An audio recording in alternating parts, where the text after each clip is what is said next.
Have we already seen a bottom in the multifamily market? A lot of different opinions. A new piece from CBRE is essentially saying that in Q3, as cap rates expanded, that may be the bottom, and we may be through most of the cap rate expansion and price declines. A lot of people that disagree with that sentiment. Got a lot of data to look at either side. Matt and I are going to be getting into it, but also on the Gray Report, piece from RealPage on how much new apartment supply affects rent growth, and then a report from Yardi Matrix, another national report that we cover frequently, but with some brand new data that is going to give us some great insight on what the next couple months may entail. We also have an exclusive interview with the Midwest Cushman & Wakefield team, the Indiana Cushman & Wakefield, Cameron Benz, and Hannah Ott. These are some of the top brokers. Cushman & Wakefield, Indiana, they are the top broker in Indiana. We're going to learn from them what's going on, why Indianapolis, Indiana in the Midwest has been faring so well. And man, they see more deals than anybody. So we're going to get an idea of what is exactly going on in the market right now with Hannah and Cameron. Really excited. Also going to be on their podcast, Behind Closed Deals. You want to go check that out on Spotify, wherever you get your podcast as well. So if you're a multifamily investor, active, passive, somewhere in the middle, this is the right spot for you. Every single week, we're breaking down all the latest research reports, data, articles, and throwing out a couple of original opinions on everything related to the multifamily industry, real estate, and the economy. Got Dr. Matt Bosnagel here again. We're in the Great Capital Studios here in Indianapolis, Indiana. Let's get into it.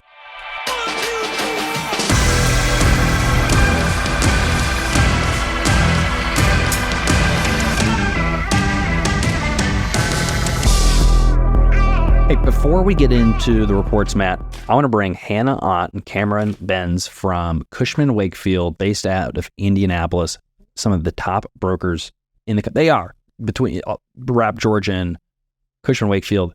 Incredible team, incredible insights. Let's hear what they have to say, okay? Sounds good.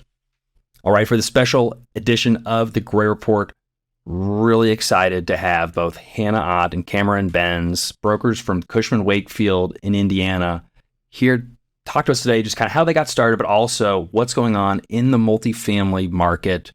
Cameron, Hannah, thanks for making the time. Oh, did I forget them? Jay Reeder, Matt Bosnagel may have been here a second ago. Jay Reeder, Chief Investment Officer at Great Capital. Jay, who needs to come on the Gray Report more often than he is. He's making all the deals happen. He's here with us as well. We're doing what's it called, a crossover episode. We're going on the Cushman team's George, Hannah, and Cameron's new podcast, Behind Closed Deals. And then we're also getting the opportunity for them to come on the Gray Report. So first off, I've already mentioned once on the episode, but if you're not subscribed to Behind Closed Deals on Spotify, wherever you get your podcast, you need to do it today. I've listened to every episode, and it's right up there with all the best multifamily podcasts. But what I like about it more than anything, guys, is it's just from a different perspective. There's not as many from brokers. There's plenty of podcasts from owners and syndicators, even from some lenders. Fresh perspective. I love it. So thanks for coming on the show. And thanks for having us. Pleasure to be here. Absolutely. We have because we have experience levels that go from a couple of years to 40 years. Yeah. We have all these different perspectives, and I tend to be I am very optimistic. Yeah. And I feel like there's opportunities everywhere. Yeah. The 10-year is 5%. There's opportunities. There's loan assumptions. There's bridge loans that need to be paid off. There's all cash buyers. Yeah. They're few and far between, but they are there. For you guys, even volumes are low. You guys have still been busy, but regardless, in parts of real estate, you can be a little concerned about, okay, what are we going to do? There's not transactions. But for you guys are going to still have, whether it's on the way up or, on the down, obviously, the higher the price is, the better. But I still think there's going to be good amount of volume transactions. Yeah, we spend a lot of time talking about strategy and what we think is coming next year and how we can help anyone. So that's what we talk about now. It's like there will be a lot of people probably that do have loan maturities coming up. And it's like, how can we make sure that we're in front of them and that we can help them when the time is right? Yeah. Because our goal, obviously, is to help our clients. Yeah. And often right now, for a lot, I'd say at least half of the clients that we meet with, it's not the right time for them to sell right this second. Yeah. Probably at least half. Yeah. But Yeah. we're just giving them information That's right. to help them decide, is today the right time, or is it a year from now, or what are my options to get out of this situation where we have to make a decision? Yeah. Yeah. So if you have a permanent loan on your property, no requirement to sell, really not a big desire to sell, but you want to test the market and say, oh, I'd sell my property if I could get $50 million. And we Yeah. tell you we think it's worth $40 million. Now is not the right time Yeah. for you to put the property Yeah. on the market. But if you have a great loan Mhm. that has anywhere between 3 and really 5.5% interest rate with leverage, we used to say 60 to 65%, and it's really more like 50% and better. Yeah. And you have a reason to sell because you want to return capital to your investors, or you're getting out of this part of the market, or Yeah. you're doing a development and you want to start building up some cash. There are plenty of people that do want to buy. And so I was saying this to somebody this week. We're doing more strategic matchmaking than we ever have before. Yeah. For 2 years, I'd say 2020, half of 2020, all of 21, and a very small portion of 2022, our biggest hurdle was to get the deal, like to get awarded the deal, to communicate to the seller that we were the best team for the deal. Once we did that and we put the property out there and properly marketed it, it was just selecting a buyer. It wasn't really like, okay, we got to strategically find this buyer and put him in this deal.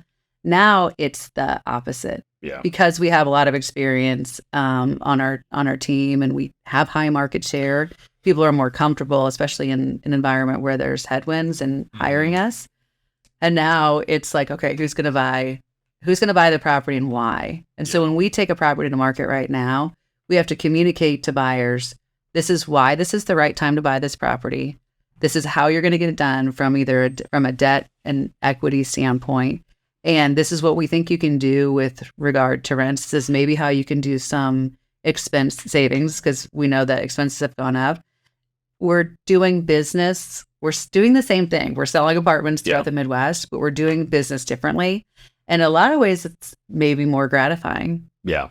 Because if you have a property on the market right now, it's because you need to sell. Yeah. So we're solving an issue. You for them. really are helping, and it's less commoditized. I mean, each situation is unique. I mean, there's some similarities, but it's finding that right buyer and that right seller. Why are you selling? Why are you buying? Is this going to actually be a good fit, as opposed to throwing the meat out into the lion cage, and see if we can rip it out the quickest, which was was 2021. Yeah, before it was like you had an offer summary, and whoever was the top bidder, it's like they're gonna win, because there was so much money available. It was so easy to get financing. Everyone had equity. Now we have an offer summary. And it's like, here's your top bidder. We haven't worked with them, or they're working on a lot of different things. They might blow out of the deal. You have a lot higher certainty of close if you go with number 2 or number 3. That's right. And it's like guiding the seller to that decision, where it's like, if this deal blows out, this could be a lot lower price in 3 months or 6 months. If interest rates change, this buyer will close, and they'll take the right precautions to protect themselves. Yeah. Yeah. Vetting the buyers, really understanding their equity has been a huge piece of it, because if we've had deals that have retraded, and so somebody else shared this stat with me, and I thought it was interesting. This was a broker, I think in the Southeast, had just told them this, that only 40% of the deals that they take to market are actually selling. Wow. That 60% of the deals that they take to market are not selling. And so I looked to see at our deals. So we've sold 30 deals so far this year. We have probably 10 or 12 that are going to continue to sell this year. And we have 9 deals that we really did take them to market. Yeah. And they failed for one reason or the other. Yeah. It was when rates spiked, or there haven't been any deals, I don't think, that have closed up because there was like an issue with the property that was insurmountable. It's really all financing. Yeah. Or their equity. Yeah. We've had a number of groups that just their equity is like, I'm not interested in. So you're seeing some cases, where it's the equity this last minute just doesn't love the deal, or the classic thought it was committed, wasn't an actual real commitment. Or interest rates moved and they're like, I'm your equity if you can give me a 10% or 7 or 8 or 9 or 10% return. Now you're 2 to 3. Now you're below that, and I'm just not interested. because because I like the 5.25% that I'm getting in my money market. How do you play, help both sides at the same time? And because we've been in that situation, with you all, and you're representing the seller, and we know that. But how do you strike the right balance? Because we also, we know you're representing the seller, but you also always come across as helpful to us as well. But how do you strike that balance of communicating what you need to communicate, not saying too much, but also then needing to bring your seller around and maybe convince them that maybe accepting a lower price on this, accepting the retrade is a better course of action than going back to market. What's that balance like? You've mastered it. So I was gonna be like, Cameron, how do we do it? Yeah. I mean, transparency is a big part of it, but I'm like, it is hard. It's an art, that's for sure. I feel like what we do is we just try and make every transaction a good transaction. Isn't necessarily one where one side feels like they just really got over on the other, because it just doesn't happen. It's compromise. It's one where it just goes smoothly. You pick a buyer that's going to do what they said they're going to do and be much happier at the end of the day. And it's one that actually works well for both sides. Yeah. I also think when you have the opportunity to talk to multiple people on our team, one of us might strike a chord with somebody. Cameron is like amazing with the young bucks at the organization. George is great with somebody age 45 and below. I'm 43. And so I'm sort of the middle ground, but having the ability to who's your target depth? Everyone likes it. You guys have a great team, but like, gosh, everyone likes Hannah. No, I don't know. It just depends. Yeah, it just depends. And we also have the opportunity, because we have multiple people on the team. Sometimes somebody gets to dangle the carrot, and sometimes somebody has to use the stick. I often get to be the stick person. But not in a aggressive way. But sometimes there are buyers that I really feel like or sellers. That you have to be. And I think about this I have a 21-year-old and a 9-year-old, and the 21-year-old, you just speak quietly to him and he'll get it. Actually he's 12. The 12-year-old, because they're 9 years apart is what I meant to say. The 12-year-old, you have to basically like shake him and be like, get a hold of yourself. And then he's like, oh, okay. So you just have to know. You have to know, am I dealing with somebody that needs me to like speak softly into their ear and they want to process? Or am I dealing with somebody that I have to smack and be like, get it together? And I'm willing to do either. Where did you learn, Hannah, your ability to, read people and deal with people and communicate? Because you're one of the best salespeople I've ever encountered, but I never feel like I'm being sold. I'm just like, there's no way to refute what you said, and you're always direct. You never comes off as like coming like close to BS. But I'm just curious, I guess how that developed over time. I'm sure 20 years ago when you started, a lot of it can be innate, but like, I guess.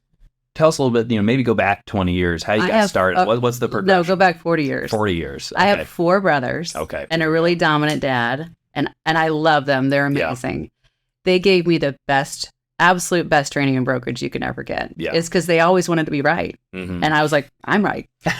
And because I was the only girl, I happened to have I probably naturally had a more quiet voice, but I learned to be loud. But you have to deal with a bunch of loud men all the time that are relatively hard-headed. And I'm not just, speaking like for us in this room, but it's an industry that is, male-dominated. That can have some big egos and can. I like that you threw that like it might be. There's a lot of great people. But I'm just, a lot of success, which can create a big ego. And they're whether they're selling their, $80 million property or they're trying to buy it, they often think that they're right, and finding the right tact to get in the middle of saying, no, you need to understand this in a way that doesn't turn them off, and they're going to come around, and once they buy it, they want you to sell it, in 5 years later, and then buy a couple other properties from you.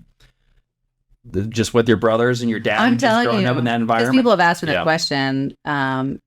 that was truly the best training. And then I have done this for 20 years. Yeah. So I have had the opportunity to refine skills, and I'm always I always have a coach I'm working with. Yeah. I always am doing a ton of reading, but I get so much interaction with people that I get real-time training all the time. Yeah. So practice. in a 40-hour week, I'm probably on the phone. Like, is it an exaggeration to say 30 hours? No. I mean, I'm just constantly, Yeah, and we all are. We're constantly on the phone. So you get a lot of that training. And I started in South Florida when I was 21. Okay. And my husband was in flight school. Mm-hmm. And I was making exactly $0. And he was in flight school. And I was like, I need to figure this out. Yeah. So appetite is good for the worker. And so I learned early on, eat or be eaten, which felt a lot like home, like with my brothers, which I had a lovely and still do lovely family, lovely home life. But I realized I was like, I'm going to have to speak up for myself. I'm going to have to make my own destiny, and nobody's going to do that for me. And so it was good to start in that. So then I've been back here in Indianapolis since 2007. Almost all that time have been started with Ticket John Associates, and then we went to Cushman & Wakefield. And having the benefit of a team is so powerful because you get to leverage off of other people's strengths, and you also get to cover up your weaknesses. So I am a good salesperson, but I also, there's plenty that I'm not good at. Yeah. Do not throw me a TIF bond document that is 100 pages long and be like, let's talk about that. There's other people on our team that are much better with that. So when I first got to Indianapolis, I looked to see who was selling the apartments, and I kept seeing this name, George Takejian. And I was like, the name of the company is Takejian Associates. I was like, that's the dumbest name ever. Well, I very quickly realized I was the dumb one, because when I talked to anybody who was doing multifamily, they're like, you've got to talk to George. So I sat down and met with him, and he's like, you would love being on a team because you can leverage off of each other's. And honestly, I wasn't 100% sure, because I had been a broker just on my own before that. I wasn't 100% sure that I believed him, but he has such a good reputation, such great market share, that I was like, if I had the opportunity to work with him, it would be good for me either way, even if I only stay for 3 or 4 years and then go do my own thing again. Yeah. I am the biggest believer in team now, because it just works. Yeah. It's just true. And we always tell people this when they hire us. You're not hiring me. You're not hiring George. You're not hiring Cameron. You're hiring 10 people. Yeah. Yeah. It's the whole experience. It's the whole experience. Yeah. Yeah. And it does make a big difference. Absolutely. It shows. Yeah. And I mean, one of the things that you guys have done that I think has been absolutely amazing, and kudos to her. I mean, Kimberly as like a closing specialist. Amazing. That is something that you guys offer no one else does. Yeah. That's a a force multiplier. It's a big difference. Yes. She absolutely does a great job. Really great. Cameron, tell us how you got in the industry. What got you on to multifamily? What led you down this path, and then how do you find rockstar team Wakefield? So I was going to IU actually. I worked while I was at college the entire time. Nice. And I had done a sales internship during the school year where I would basically make cold calls all day at my desk to these companies to sell them uniform rental contracts. Fun. And you would read the sales script. I would have all these different ways to counter objections and whatnot. And I liked it. It was a lot of fun. But you got pretty old after a year and a half. My friends are not really working, and I'm just grinding away on these cold calls. Yeah. So I had between my junior and senior year, I got an internship at a commercial real estate office in Indianapolis, where I just kind of followed around a broker, and it was fun. I learned a lot. So when I went back, I was like, I'll get a job that's at least somewhat related to real estate for the resume. It was a leasing agent at an apartment complex by senior year. And the owner of the company, I didn't know it at the time, said, hey, we really need you to work hard. And if you do, I will help you get a job after college. Yeah, whatever. But it's a commission-based job. You do. So I go, and I'm the top leasing agent for this company for the first semester. And they hire George and Hannah to sell it. So we show up, and there's this guy there. Yeah. So the second semester, he sells the property the first semester, moves me to a new property. He's like, lease it up. I'm going to put it on the market at the end of the year. He goes, I'll help you with the job afterwards. When it comes to the end of the semester, he's like, I'm going to get you an internship with this brokerage. And then you'll end up coming back and working for me. Yeah. But we're going to list Regency Court. That's the name of the property. Yeah. So the other side of that, where he said, I'm going to give you an internship, he came to us and said, hey, I have a superstar that I'm going to hire that he's going to come as I'm grooming him to eventually be the CFO. Yeah. And he said, I want him to come work in your shop for 6 months, but there's one condition. You cannot steal him. Oh, man. So we were like, okay. We were like, that's fine. And we worked it all out. And so we said, okay. Yeah. So we agreed not to steal him. Okay. Yeah. Yeah. No, he's sitting next to him. I was like, all right. The middle part is. I know. So what happened in between? Because you're here, been crushing it. Yeah. So we Efficient go. team. I work in the Ticket John Associates office. I also tour the property as the property manager on tours because I was the only person that worked at the property. Oh, so you're intern. I do both. It's like you went down, you came back up. I'm the manager, and it would confuse buyers. You'd pull in with George, and I'd also get out of the passenger seat. We'd tour the property together with the buyer. They're like, "Wait, you work here or no?" if you have like a sport coat, you like out in the plaza, you could like take it off or something. Yeah. That's awesome. But the guy ends up leaving the company that I was supposed to go work for. Okay. And so I was like, well, maybe I will. Well, and they still wanted him to come, but the company was going to likely become pretty sleepy after that. And so we were able to stick by our promise to the guy who was there that we wouldn't. And we actually got his permission before we asked, but we asked Cameron if he would come join us. And the role was analyst, but to transition to broker because it was clear that he was a salesperson. Yeah. So that was the beginning of 2008? 18. Or 2018? Yeah, 2018. Yeah, 2018. And then at the end of 2018, we sold Ticket John Associates to Cushman & Wakefield. So it was exciting because he agreed to join an awesome but boutique firm. And then later it went to an opportunity to go to Cushman & Wakefield. And that's right. It was like boot camp where there's no distractions. It's a smaller office. Yes. You get all the attention you want.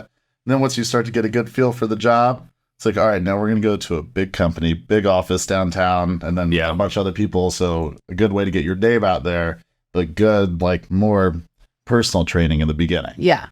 Yeah. It's a great story because there's a lot of leasing consultants that start with us summer and in college, and we always tell them it's like this is a great industry where you really if you work hard you can go places. Right. Now you need to be smart and you can get kind of caught in pockets too, but like you can really go places. So it's an incredible story. I think it's mostly because of you and your ability and working through college and you did kind of cold calls, so you'd gone through kind of the ringer already and you had still willing to keep doing it, and that's what it takes is being able to continue just to persist. And then I'm just, curious of both your experience, your perspective from, when you began to the market and how it is, today, but just starting Cam, it's been a little bit of a roller coaster because when you started in 2019, that was like the start of, things really kind of getting kind of exciting and hot. And there's a ton of growth in the market. Indianapolis starts to be, more, I guess, attractive place to invest. And now we're seeing, some more, some kind of turbulence with rising interest rates. Cap rates are now rising. And so it's really, an extreme pace. How's it changed from, when you started that middle period, in 2021 when things were just, unbelievable in many ways, to today where things are still going on, but it's a different landscape. That's a lot, and in just a couple 4 or 5 years. Definitely, I feel like when I first started, the market was so high. When you would do so many tours, it was so much fun because you meet so many new buyers in the market all the time, and everyone was willing to fly out and meet with you. That's right. So you got to meet with so many buyers, and actually selling the property, that process was a lot easier, I would say, because everyone had cash. But it was also harder as a value proposition as a younger broker. It's like, I will work so hard. It's like, well, I don't know if it matters in this market. Mm-hmm. Yeah. Does it really matter? Mm-hmm. So got a lot of experience of working on a lot of different deals. But now that the market's a little bit tougher, I actually like it more because I feel like I get to be more intimate with the deal, and I get to prove that like I'm going to be around for a long time. I will be here. right. Yeah. I'll see it through. And this is a market where we can actually show that. Yeah. So that, and then also finding other ways to actually, get the brand out there. It's like I want to, build the rent space in the Midwest. Yeah. Or something like that to really build my own brand outside of just a young guy that's just starting out. You closed the first BTR transaction in the state of Indiana, right? Yep. That's yep, exciting. I And did. Cameron has really been responsible for seeing that as an opportunity of like, okay, here's an opportunity for me, because Cameron's on an experienced team. Yeah. And so he's like, well, Hannah knows these people, George knows these people. He has been amazing at finding a way to say, okay, where is their value Mm-hmm. that I can add, one, to clients, but two, where's their value that I can add to our team? Yeah. So he went out and said, okay, this BTR is more than just a buzzword. This is something that is going to be a part of our industry, and educated himself on it. And yes, he closed the first BTR deal, but this started several years ago, Yeah. probably 2 years Yeah. ago. Yeah. He took it upon himself to say, okay, I'm going to find a way to add value and be able to go out and get business. And I think having that like grittiness and like Mhm. to be good as a broker, you've got to have a fire in your belly. I had a fire in my belly when I started because it was the only way. Like, Yeah. and Yeah. I have an ultra competitive, back to my four brothers and my Mhm. dad, I have an ultra competitive sort of spirit inside of me.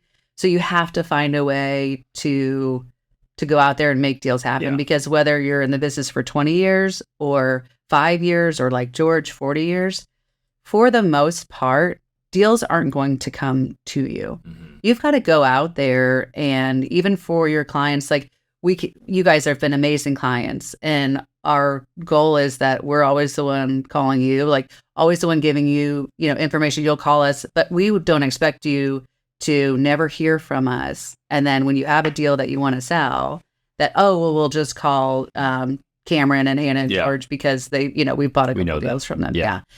It's always, I feel like it's always the burden is on us to go get the business, to make our pipeline happen. So every year we start with zero, Yeah. which is both amazing and horrifying Yeah. at the Yeah. same time. But it allows you to keep that fire kind of going. And so if you don't have that, you're going to quickly, you can do a bunch of deals for a couple of years, but if you don't maintain that fire to go out and get business and Yeah. sort of stay gritty, you can become antiquated pretty fast. And so it's neat to see your desires change. So, George has been in the business for 40 years. He's in his early 60s. His fire is like, he's really excited about seeing our young people grow and Mhm. seeing our team grow and expand. I still want to crush our competition so deep in my soul. Yes. Yeah. And that is still there. And Cameron is making a name for himself. Yeah. So he's finding new things. We have Claire, who's also a salesperson on our team. Yeah. And she will come into her space where she's like, okay, this is where I'm going to add value. This is where I'm going to do that. So that's one of the great things about being a broker. And it's also probably the hardest, is that there's no guarantees. Yeah. And so you've got to keep that fire inside you to go make business happen. Especially right now, where it's harder than it has been in the past. Yeah. It's not easy. It's not that you just show up and there's so many buyers and somebody's going to do it. You just have to show up. Now you have to work. You have to do the detailed relationship process and really understand what people are looking for, what they don't want. And I've talked to some brokers I've started this year, and it's like, you're either going to get to the other side of this and have a ton of experience. You're going to have all of this, you're going to have all your war stories right now, or you're just not going to make it to the other side of it. And a lot of people won't. A lot of people will, fall off. But that's just how kind of the business, that's how the business, works. Yeah. I'm going to dovetail off of that and just kind of ask you guys a question.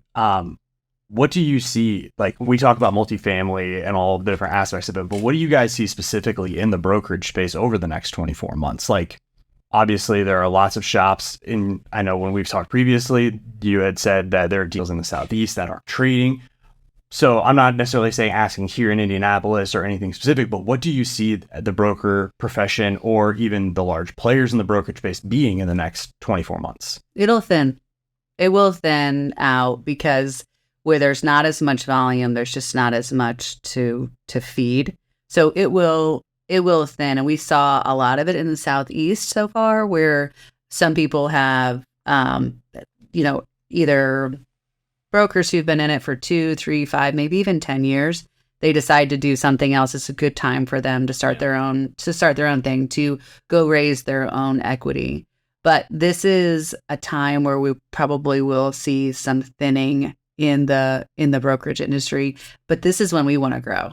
So we want to add a couple more people to our team. We want to grow because we know this is an opportunity for growth, and you just have to be willing to see the other side. But I think we'll see some thinning. Yeah, I agree. I think that especially now as the market as a whole has slowed down, we've tried to focus on expanding our geography and going into new markets because we know that like at least our formula is working, our business plan works. Let's expand into these other markets while we have the time. Yeah. Yeah. And that's been you guys were part of that. So you purchased the first up in Michigan. So the first deal that we sold in Lansing or in Michigan period was to you guys. And so we've made some strategic moves to hire somebody who's going to eventually go to Ohio. We're doing business in Michigan, and we have a team member in St. Louis. We're going to be bringing a property to market for Thompson Thrift in St. Louis. And so for a long time, our customers have been asking us, would you please go to Ohio? Would you please go to Michigan? And we've said no, partially because we've been so busy in Indiana that we didn't have the bandwidth. And also because we wanted to make sure that we could do a really good job there. So as we've grown our team, we've gone from 5 or 6 people to 10 people. We always had the process, but we didn't necessarily have the people and the bandwidth. So now we do. So we have the ability to get people to Michigan, to Ohio, to St. Louis. And so it's been exciting. So I mentioned earlier, we've had really good volume. We'll sell still probably 40 to 45 deals this year. And about 10 of them will be outside Indiana. Yeah. So that's been responsible for 20 to 25% of our activity this year. So that's been huge. I'm curious just on Cushman from a national level. And there's obviously a difference between you're the Indiana, Midwest, Cushman Wakefield, and Cushman Wakefield nationally. But, it's all real estate businesses, are, transaction, based. Yeah. We make our money when we close deals, buying and selling. Same thing within the syndication, private equity space. For the most part, there's other recurring revenue, but it's mostly, doing deals. Lack of deals, volumes are down, depending on who you ask, 30%, 30 to 80%, 70%. It's a big, I've heard different numbers, but volumes are down. You guys have been doing really well. Some of the other brokerage, shops, are struggling just with, transactions volumes.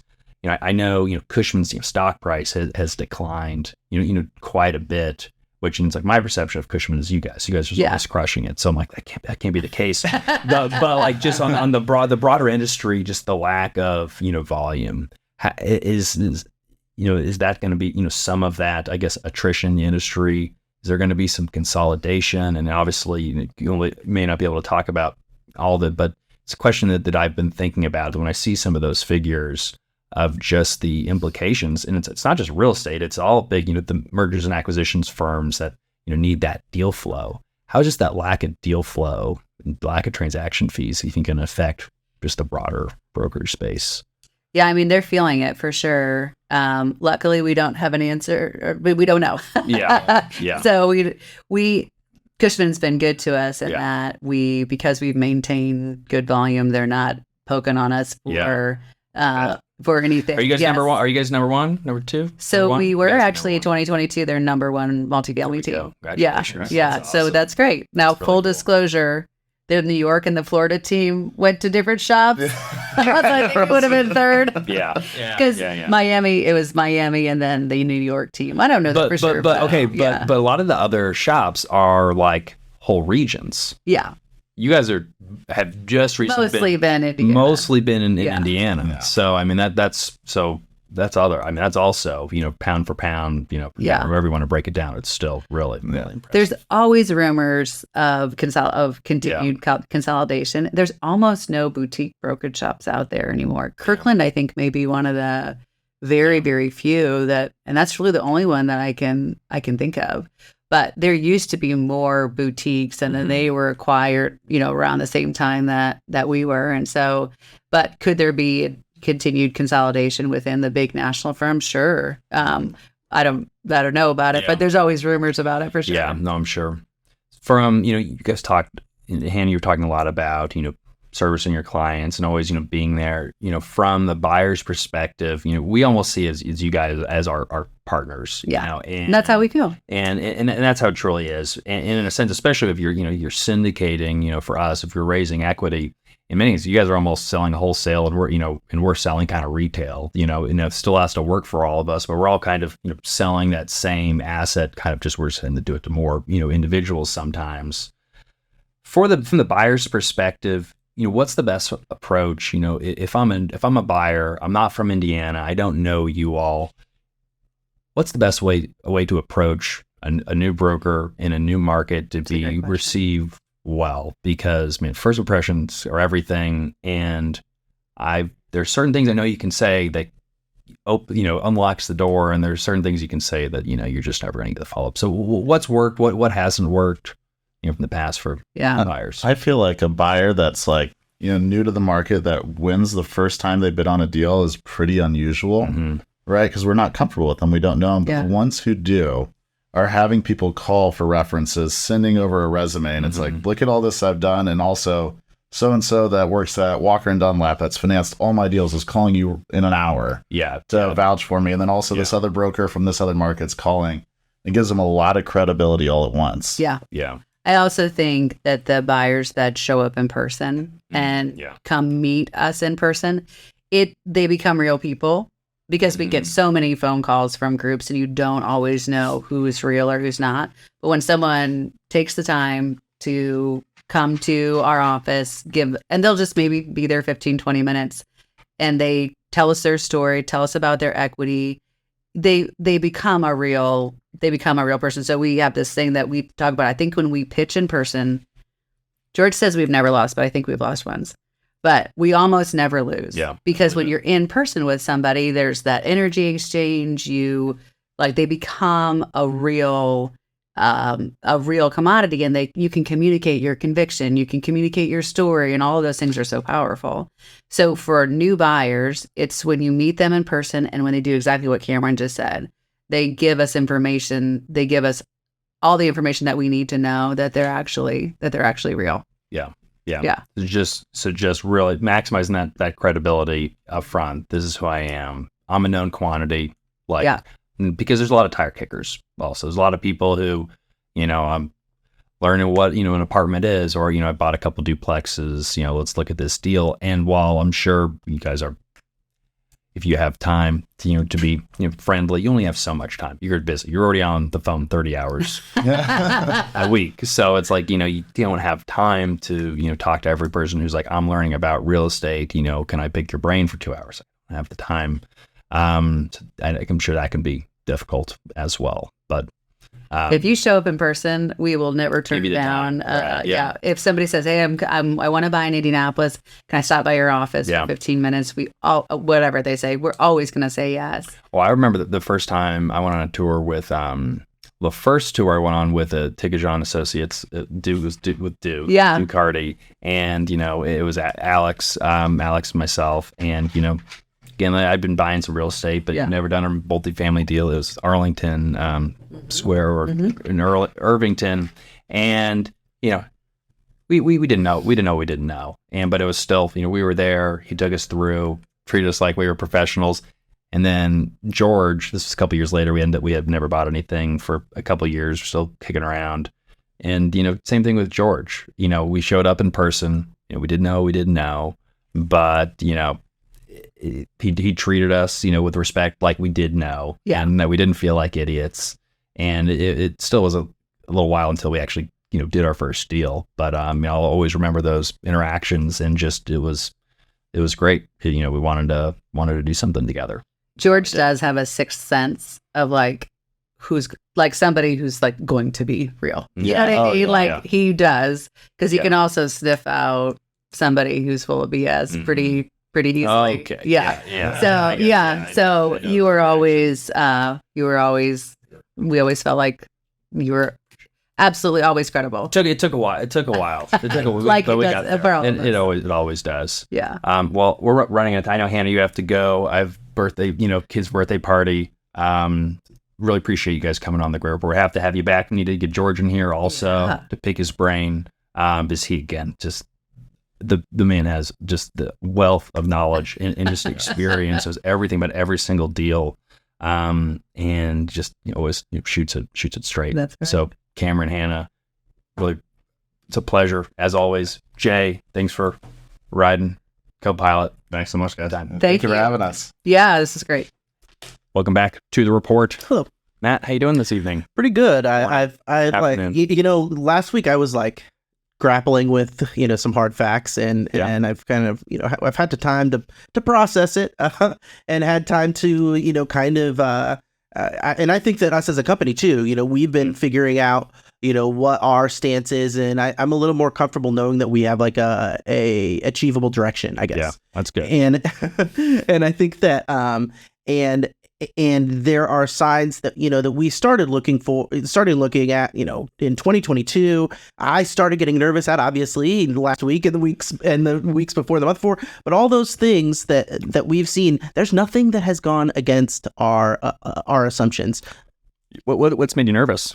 Higher interest rates and low apartment sales transactions. And, we saw it coming in 2022. We saw it throughout 2023. We weren't in there like desperate to get a deal because of the because banks were making it expensive to get a loan. Yeah. And, but there are so many signs that things may improve in terms of valuations for investors. I think that it's going to mean, I think it's going to bring it. People won't get real unless there's a recession. Yeah. Or at the very least, something's going to break. And it's just increasingly looking. Yeah, it's interesting, looking at, a lot of models out there, spending a lot of time. We've got a webinar tomorrow. By the time this is posted, it'll probably already happen on YouTube Live. So if you go to the Great Capital YouTube channel, there'll be a replay kind of in that live section there. We're going to be going over the entire multifamily market, but specifically going through the latest research report that you put together, Matt, on upcoming loan maturities, potential distress in the multifamily market. And looking at all these models, there is clearly an anticipation of a catalyst, which is essentially people are calling a recession, which is most likely going to be marked by Federal Reserve / the federal government taking some sort of action, reversing course.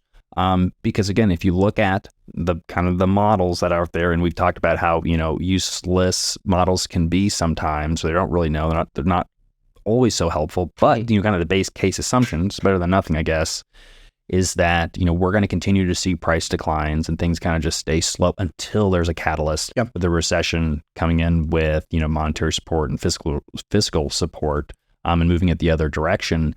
And, I spent a lot of time on CoStar yesterday and looking at other sources. And man, I know you do too, all the time.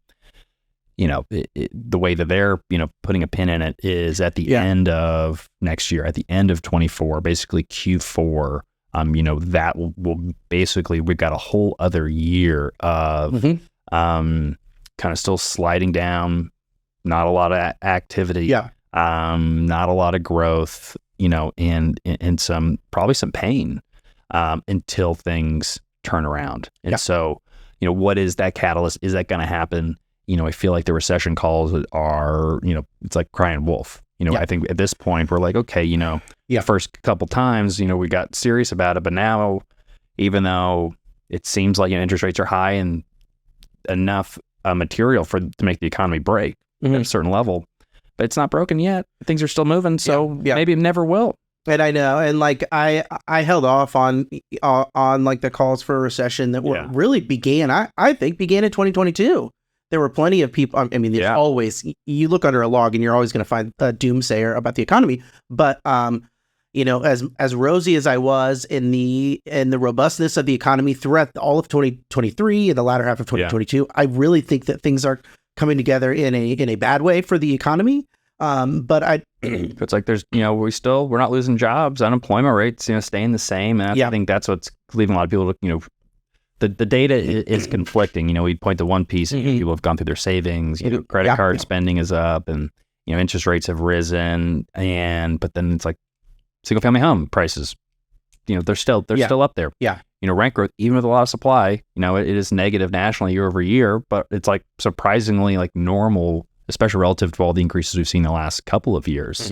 And so that it's surprising how the robustness of the economy is surprising a lot of us, but it's again, it's that it's causing more problems because it's continuing to drive inflation. Yeah. And then, Matt, obviously, not to go into too much detail, but, the conflict that is, brewing in the Middle East, started this past weekend with, the Hamas invading, Israel. That will affect, the global macro economy trickling into interest rates, whether that's through, oil prices, commodity prices, just, trade. I mean, and we don't know all the even first, let alone second and third, tertiary effects. And we all know how the Ukraine war, how that affected the global economy and was a major driver of inflation. I don't see how, even though the 10-year Treasury, which was at 4.9% end of last week, it's dipped down to 4.7. So there's a little bit of relief. I think it's investors looking for safety. In just as kind of just textbook plays of like, all right, let's go into bonds. The yield's not that bad, and this could sink. Maybe if the small chance of sinking the stock market, enough people are hedging their bets. Probably some borrowers breathe a little sign of relief because of that. But I don't see how a conflict isn't inflationary, over time. But it's just another wrench in the gear that I don't know, maybe it kicks things down the road even more. But man, circling all this back to multifamily, again, the hope and the dream it has been and still is today. The rates will come down and we'll be able to, refinance or sell these assets at a price that makes sense. But in reality, we've just been getting further and further away in some cases where, we needed we were looking at, deals yesterday and it went from like, man, needs to be kind of like in the mid, 6 cap range to make it work. And that'd be a great deal.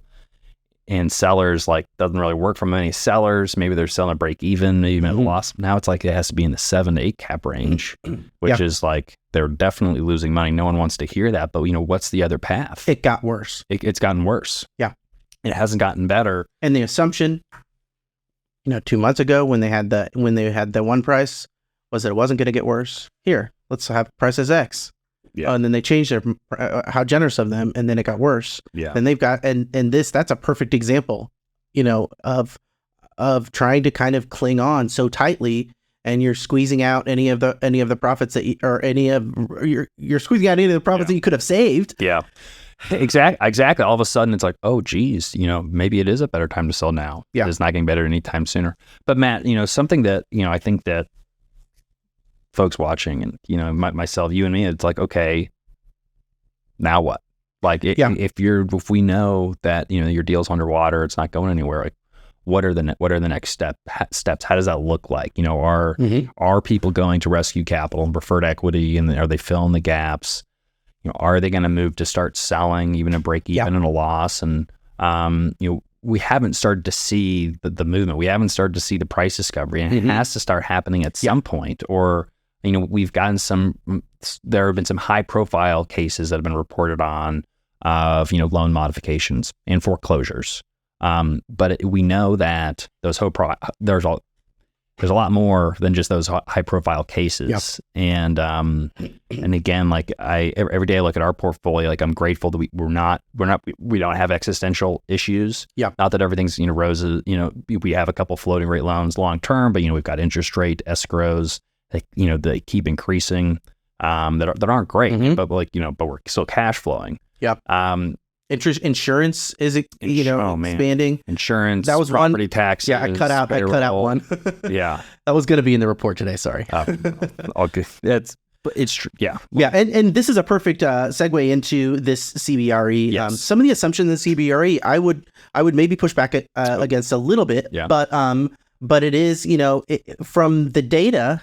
I think that that the low sales volume numbers and this is my speculation, the low sales volume numbers in the multifamily market are skewing the metrics used to measure that market, and one of them is a cap rate. Yeah. And it's, this is the cap rate that's required that maybe will have the market working at 30% capacity. But maybe if it was higher cap rates, then we would be back to 100% capacity. But as it is right now, like, no, the deals are not attractive for most of the people that would be buyers. And you can see in the CBRE chart right here, it has the quarter-over-quarter change in interest rates and cap rates, and it shows a pretty regular reduction in cap rates. Even in going in, both going in and exit cap rates, they're not expanding as you would assume. So is this a classic, correlation is not causation? Yes, Matt. I think so. Yeah, I would agree with you, because they're kind of trying to have their cake and eat it too. They're basically saying that, as interest rates expanded, cap rates expanded, in lockstep, and since the growth of interest rates aren't continuing to grow, cap rates have also stopped expanding. But what they're missing is, those Fed funds rates, are risen, by a flip of, press of a button, stroke of a pen. But real estate and cap rates, slow moving object, it's like molasses, and it takes a long time for it to filter through. And their assumption that, interest rate increases directly translate, the next day, when we just know that's the case. Go ahead. And cap rates did not rise in any way commensurate with the interest rate rise. Yeah. And, as it is right now, we would still have so much catch up to do. But it's crazy just to see, these cap rates, they have gone down. And since, Q2 2022, they have a measurement of consistently lowering interest and exit cap rates. And it's just hard for me to make sense. And the only thing that I can think of is that this would reflect the stagnant apartment sales market. Yeah, I think so. I think it's a low sales volume, and I think forced buyers rather than forced sellers, or maybe forced buyers are meeting, very, relatively desperate sellers, but confident sellers, with 1031 money. And there's a lot of talk about all the, dry capital that's out there, and it's already been allocated, hard to place it. And so if you've got,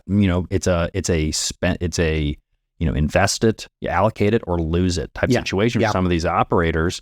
Like we talked about last week, people are looking at their bottom line. How are they going to afford to keep running their businesses? Well, they need to maybe deploy some of that capital to keep things moving. And so whether you've made a sale, a lot of people made sales, do 1031, you have to find a place where you have to pay a big tax bill. So, that's they're kind of a forced buyer. Not that many deals out there. A small handful of forced buyers are going to keep the price competitive, and they'll take a lower return. So their threshold is they're just looking at the deal differently. Or just people have just capital that they need to place, and so that's what we're seeing. And so it's obviously CBRE, major brokerage shop. They certainly would like people to come back into the market.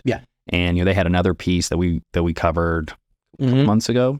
Basically saying the cap rates the cap rate expansion had stalled or stopped or was slowing down. And this is kind of continuation of that, of trying to get people to come back into the market. And so one of the things that really interested me about this, and I'm always equal parts interested and confused, and so and that's what's helping me learn is this shrinking spread between interest and cap rates that this report included. It normally I would think you buy an apartment and it gets older and you sell it for a higher cap rate than you bought it. All things considered, I'm not talking about value add, blah blah blah. But it's an older building, it's going to get a higher cap rate. Now that gap between when you buy it and when you sell it has been shrinking and shrinking and shrinking really ever since the start of the interest rate raising regime. And so I just think it's weird to me that we're in this environment in which new apartment supply is increasing. Interest rates have suppressed buyer interest, but apartments on the whole are holding their value.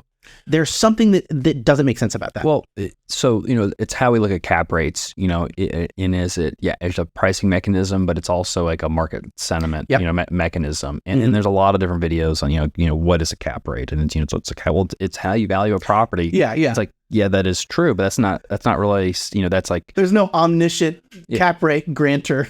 No, there is not. And if you think about it in a relatively not completely frozen, but like frosted market where things really aren't, moving that much. Yeah.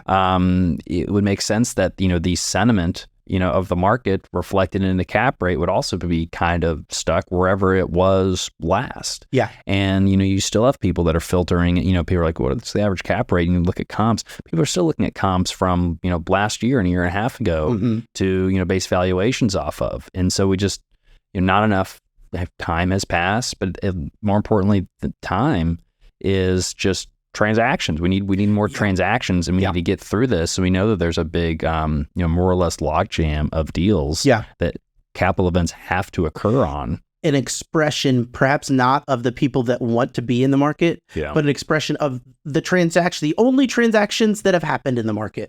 It's like, these are not the bad deals, but these are the deals that didn't make sense to 70% of the people again. And it's at this frozen high price. And I do, and to, I guess, to CBRE's point, just reporting just like, I guess, the facts. I mean, the market is what it is, and if someone's out there buying at a 5.5 cap, well, that is technically where the market is. True. It's the same thing, because, deals being locked up, that's also part of the market dynamic. And I think it's the same thing with single family homes.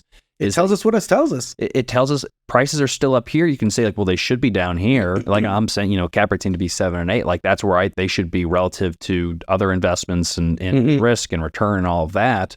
But like, a broker could easily is justified to turn around and say, yeah, okay, but they're not. The last deal traded at a, 6 cap or whatever. So that's where the market is. Totally. And that this is because the market is so small.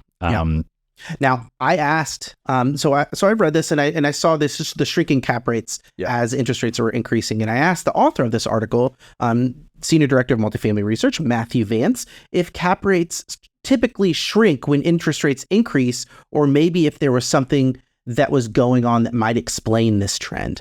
And he was gracious enough to answer me. And he said, for me, this shrinking spread signals that the market believes that there is a low likelihood that the future looks any worse than it does today. It also does highlight how tough today's conditions are.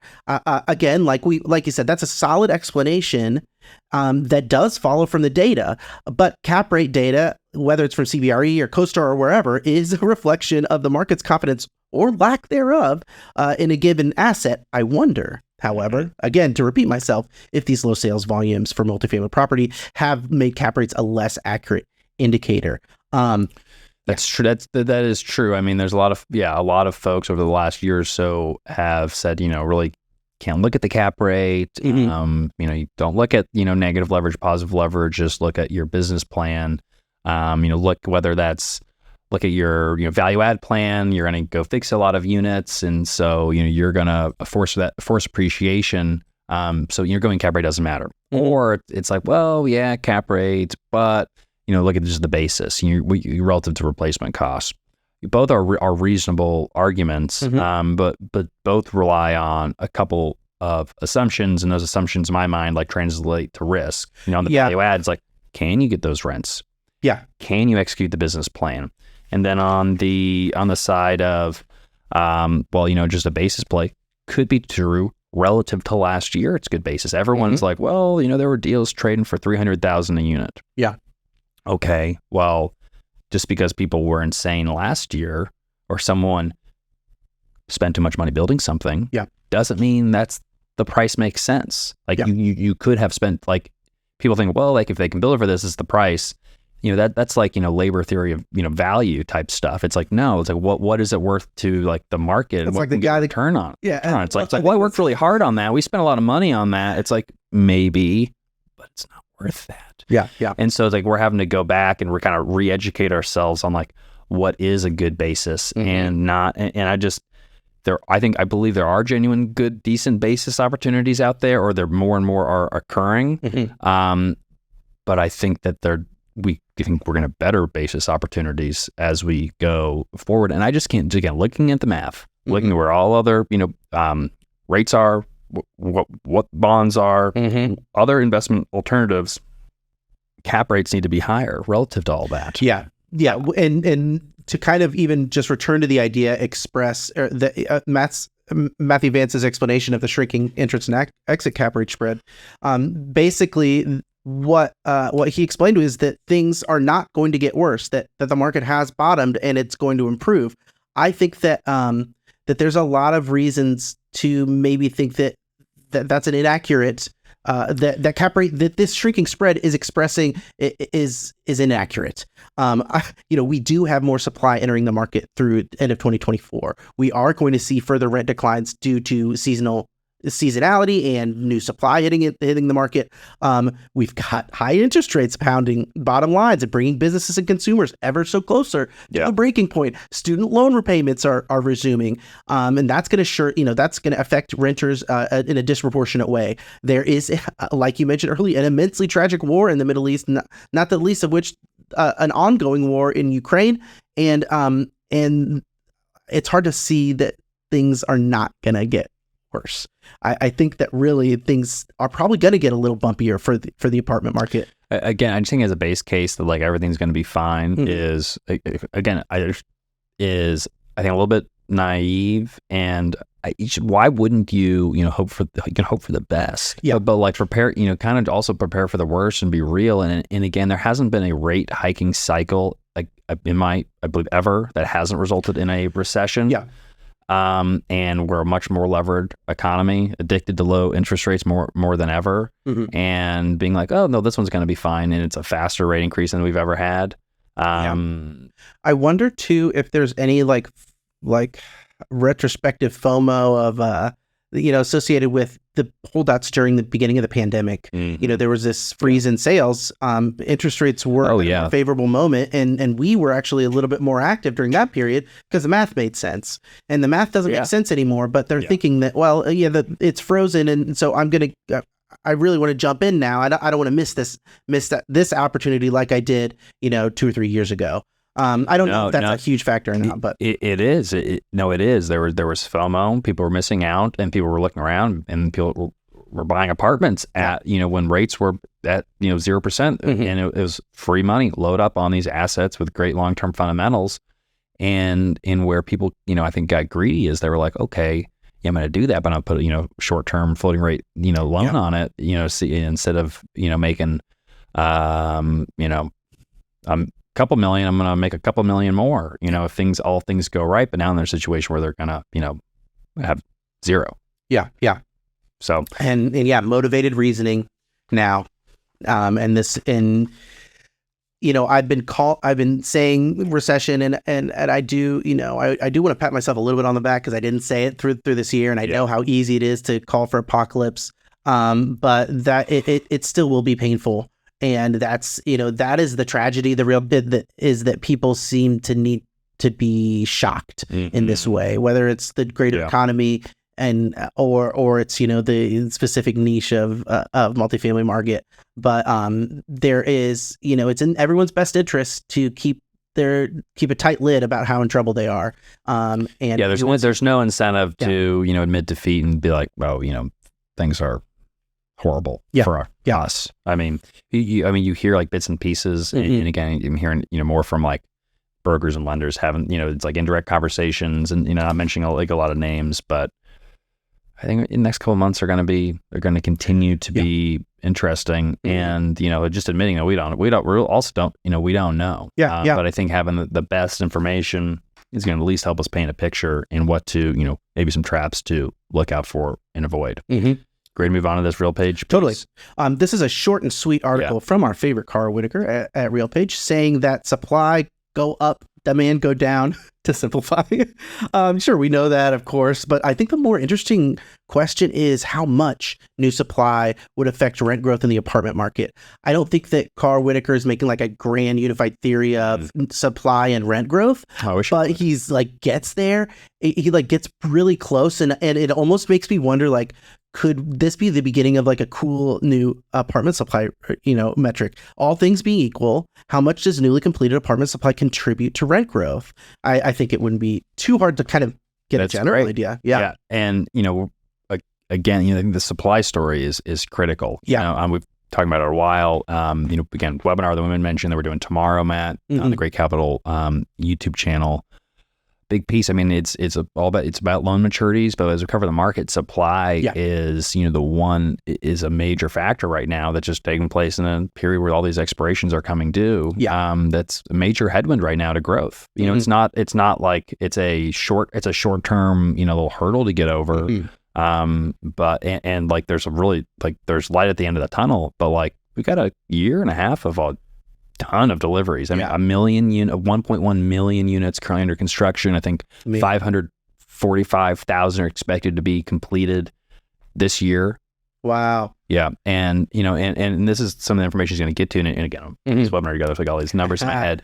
But I think in Q2, this is an example. This is according to CoStar.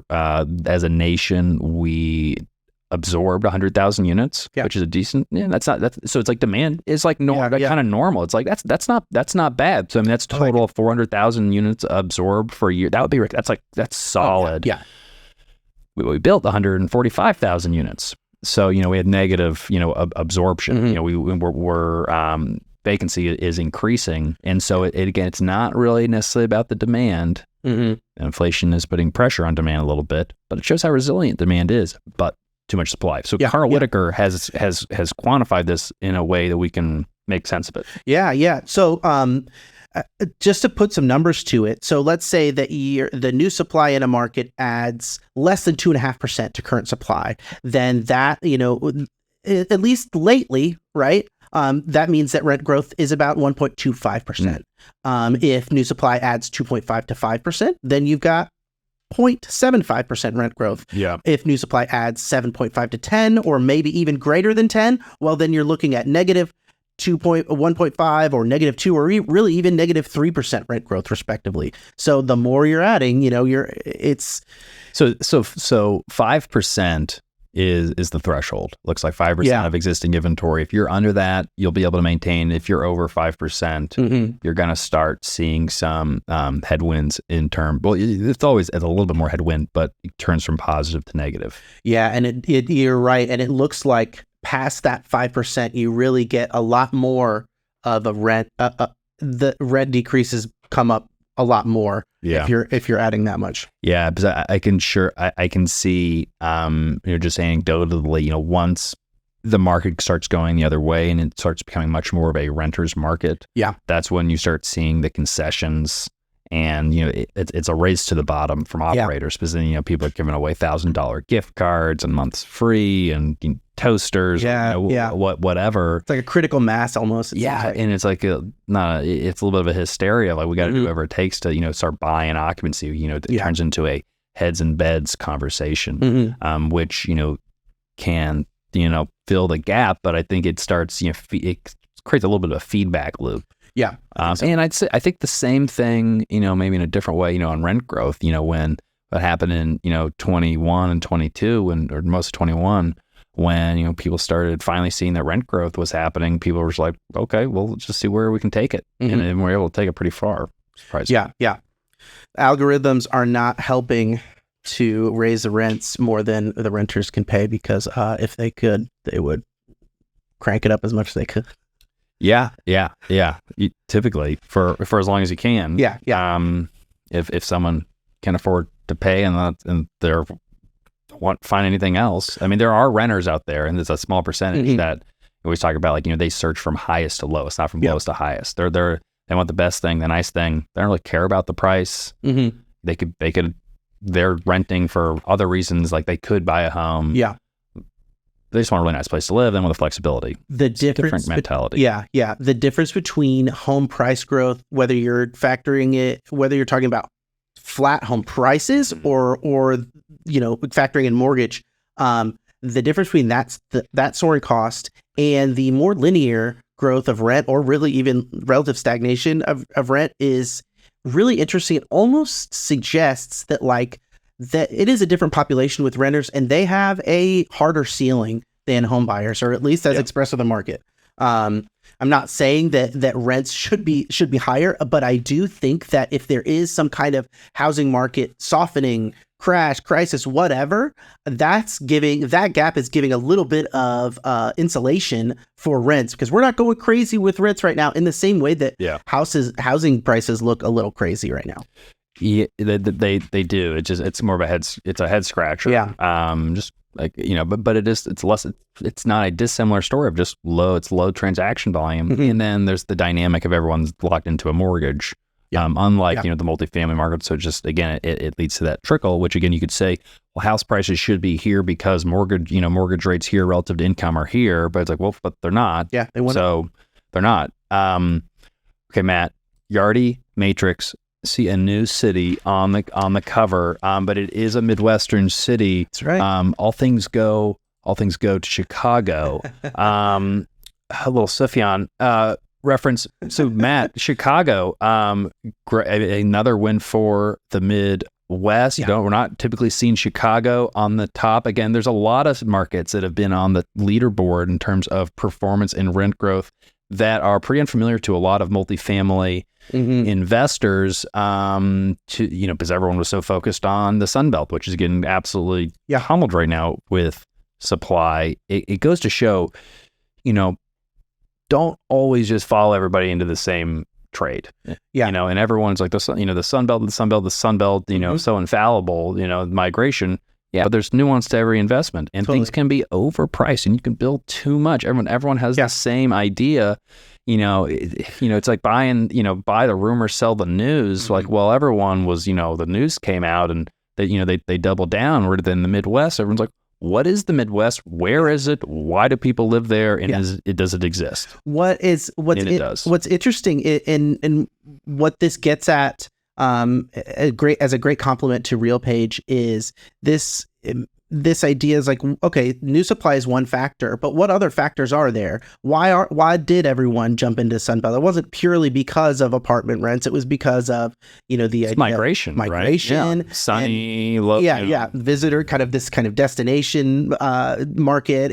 And I think maybe there was a little bit of the idea of remote working and greater mobility, but the Sunbelt thesis was way before, the pandemic. I mean, that was like, But things like population growth and economic growth, if you're looking at a specific market, good indicators typically. Then maybe that has a better ability to absorb new supply than another market. Now, I also think that the size of a given market is a really important factor too. And what we're seeing is, a lot of the smaller markets, when they get new supply, that's dramatic for them.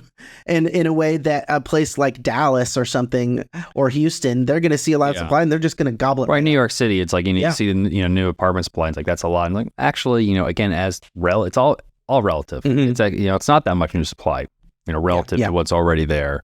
But a city like Boise, I think, is the prime example.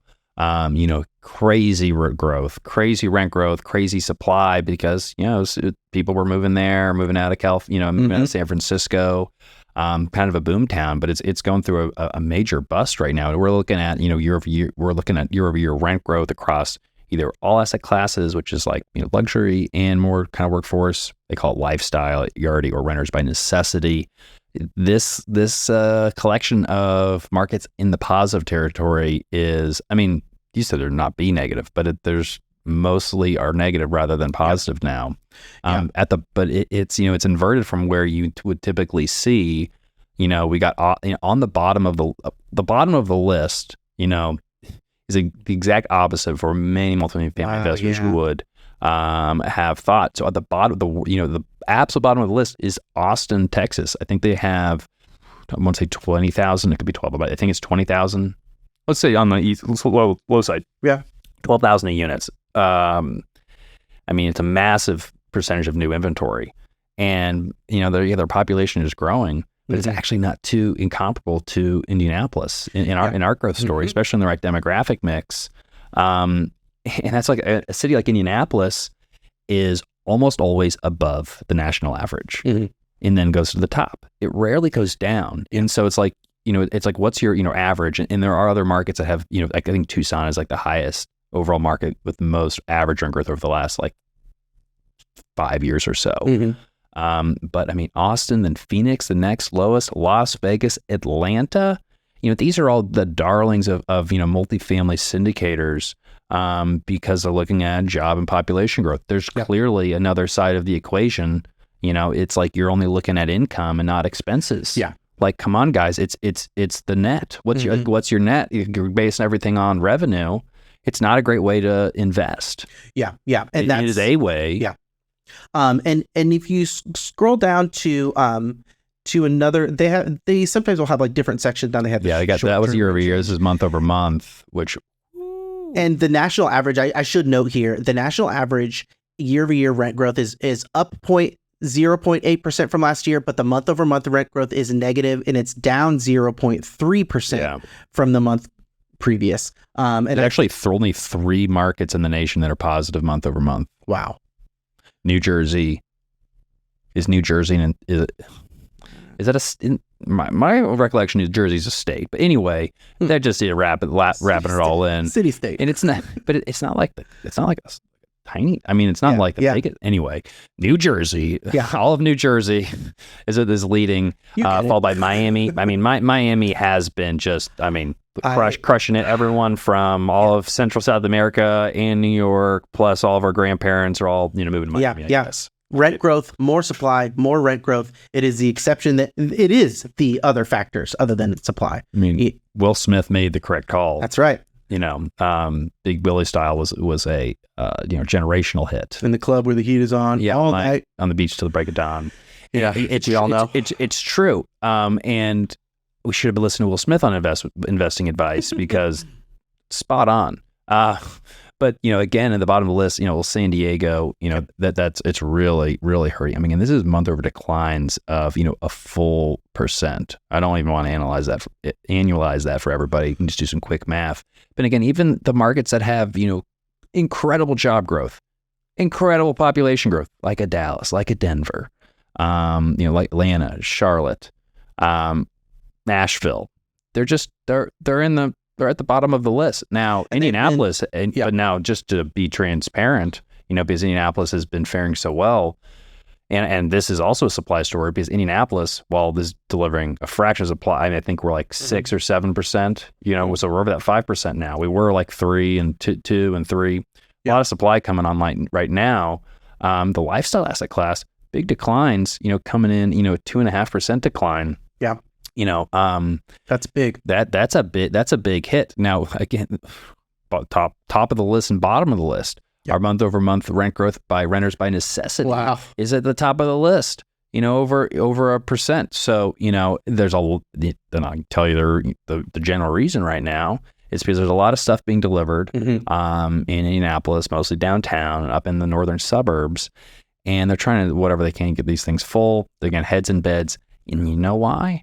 It's because they're on these construction loans, Matt. Yeah. They got it. They got to get the things stabilized so they can at least try to get it refinanced so they can sell it. And their hope is that they can sell it, and since it's a brand new asset in a great location, someone will pay up and basically they'll buy it on pro forma. And they'll be like, we thought we were going to lease it up for, I'm just going to say, $1,750 average per unit, but they actually rent it up for $1,200 per unit. Wow. You can get a $500 rent increase over the next couple of years. Look at that. And we'll sell it to you, so they'll sell it to you at like a, on pro forma. It's a great looking deal because they'll take, the future rents in, then they'll take their expenses, which don't make any sense because they're not operating anymore. And so they have no expenses. They'll be like, it's actually a 7 cap. And it's like, no, well, if you actually look at it, it's a 4. Yeah. And no thanks. But they are, and I'm seeing this in many markets, is developers are going to extreme lengths to get their assets leased up as soon as possible. And so, because again, a lot of developers, they're not necessarily long-term operators. They're building and selling and moving on. If anything, or they're building and refinancing, de-risk the asset and manage it, but more or less move on. And so they don't want to manage these assets long-term. They just got to get them filled up, leased, and disposed of. But they also want their cake and eat it too. They want their full price, which I don't think is going to happen long term. And what's interesting, what I would assume at least, is that in response, in the attitude that's like, let's just hang on for a little bit more, that's not going to mean that like they're going to set themselves up. They're not going to batten down the hatches for a full year. They're going to go month to month and think, oh, let's maybe next month. So they're not going to set something up that would be profitable. They're going to bleed for a year instead of cutting their losses. Yeah, they're going to have a high cost of carry. And then another piece of the report, looking at renewal rates, rent growth on renewals, year-over-year rent growth. There are many markets that are still having decent renewal growth and decent retention. Yeah. Still pretty solid. A lot of these are over 60% with 50% kind of typically being what you would assume. The following section is where I thought it was particularly interesting, and it got at these extra qualities or extra factors that maybe determine multifamily performance in a market, and they broke it down into basically like three sections. And it's the Northeast and Midwest are doing well. They had, just because of supply and a decent, consistent economy, they're doing great. The Sun Belt, there's lots of supply. It's shaky outside of Miami. Yeah. And then in the West, there's regulatory hurdles that have made it difficult for operators. Places like San Francisco, Portland, Seattle, they're actually having their rent growth is less, and it has been consistently less. You pulled up that year over year. I was actually surprised to still see Seattle, Portland, San Francisco, these markets that have not done well at all at any one point. Yeah, really. they missed out on the rent. I mean, San Francisco, I know in particular, they missed out on all the rent growth. Yeah, they just didn't attend the party. And I have a feeling that rent costs are still high in those high demand markets. So yeah, because they were crazy beforehand. But I also, from another, this could be a Washington Post article about how they've kept rents low, just like the Minneapolis article. Yeah. Although I do think leaders in San Francisco genius for keeping rents low by running the city into the ground. Now I wonder if it's going to be a different story in Portland than Minneapolis, where in Minneapolis it was at least nice to know that they are making efforts to increase supply, and maybe that's helps too. I think but I don't know if that's necessarily happening in the same way in these other West Coast markets. Yeah, I hate like getting like political because I'm like I'm a pretty sort of in the middle type of person, pretty independent, but man, there's some correlation between those three cities and how they were governed. Yeah. And I'm not really saying that like there's a better way or pointing to a city that's gotten it right, but there are some observations on policy that I think that we could pay attention to on, how to really, run your city. Yeah. I think that it does. I think it does seem like there is a growing consensus on both sides. We saw a little bit. They keep telling us from the Biden administration that they are increasing supply. They are lowering regulatory hurdles. At the very least, Democrats and Republicans know, and especially kind of Democrats at this moment, know that, okay, if we talk about lowering regulatory hurdles, then like that's good. People seem to like that. So I know we're running out of time, but do you hear, and this could be the whole thing, maybe we'll do it next week, presidential candidate, now independent presidential candidate, RFK Jr. had some thoughts on he has like a big housing policy idea. Oh, no. What is it? Please tell me. It's not, I'm not a big, it's not, I was kind of interested in some of his ideas because I was like, okay, he's got some, nuanced approach to some things I was like, a little iffy on, but the housing piece really turned me off because he was basically saying that, and again, it's like, I think it's because of his background of going after big pharmaceutical companies, being an environmental lawyer, going after Monsanto. It looks like he views and again, I know we're going on a little bit of a tangent, but bring it back to housing. He views the world in a context of these mega corporations that are controlling everything, which some of them probably are. But he's basically saying he's like Blackstone has come up and bought 60% of all single family homes. Not true. Yeah. He's like, they've already done it. Blackstone owns everything. They own a lot of stuff. Like, believe me, they got their tentacles all over the place. But it's still pretty, balkanized. There's still a lot of buyers out there. Not a lot of corporations, but like small groups. He basically says they've bought 60% of all single family homes, and he wants to like break that up. And to do that, he wants to give every American a 3% mortgage and like low down payment, and just going to give you lock you in at 3%. To control housing prices. Yeah.